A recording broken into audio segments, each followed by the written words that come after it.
రీసెంట్గా విజయవాడలో జరిగిన సంఘటన.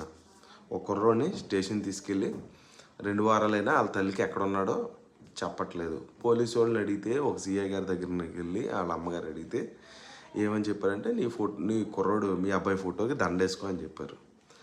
ఇన్స్టాగ్రామ్లో ఏమో ఆడి మీద రేప్ కేసులు ఉన్నాయి, ఆడి మీద పోస్కోప్ కేసు ఉంది, ఆడి మీద ఏమో మర్డర్ కేసు ఉంది, ఆయన అలా చేయటమే కరెక్ట్ అని చెప్పి చాలామంది రీల్స్ చేస్తున్నారు, కామెంట్స్ పెడుతున్నారు.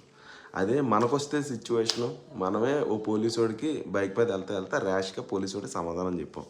మన స్టేషన్లో తీసుకెళ్ళారు. మన స్టేషన్లో తీసుకెళ్ళి 3 వారాలైనా 4 వారాలైనా కానీ మన తల్లిదండ్రులను అడుగుతున్నాం, మనం ఎక్కడున్నా చెప్పట్లేదు, మన పరిస్థితి ఏంటి అని ఆలోచించి అప్పుడు రీల్స్ కామెంట్స్ చేయండి. ఒకరికి సమస్య వచ్చిందంటే దాని మీద వెంటనే కామెంట్స్ చేసేయటం ఈజీ. ఇప్పుడు ఏ తప్పు చేసినా బై ద లా శిక్షిస్తుంది. ఎందుకంటే పోలీసులు తీసుకోవాల్సిన అవసరం ఏమో అసలు.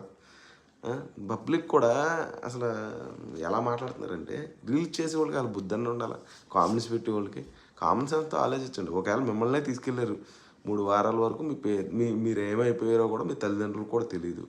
అప్పుడు వాళ్ళ ఇంట్లో వాళ్ళు బాధను ఎలా ఉంటుందండి, ఎంత బాధ ఉంటుంది. బుర్ర పెట్టి ఆలోచించండి. ఎందుకండి ఇలాగా అదే అలా ఎర్రగా ఎందుకు ఉంటున్నారు అసలు. రీల్స్ చేసేవాళ్ళు దాని మీద వీడియోస్ చేస్తున్నారు. ఏదేమైనా ఏ తప్పు చేసినా ఆ కుర్రోడిని ఆ తల్లిదండ్రులకి చూపించాలి, అప్పగించాలి, కోర్టుకి అప్పగించాలి. అదే కాన్స్టిట్యూషన్ ఆఫ్ ఇండియా.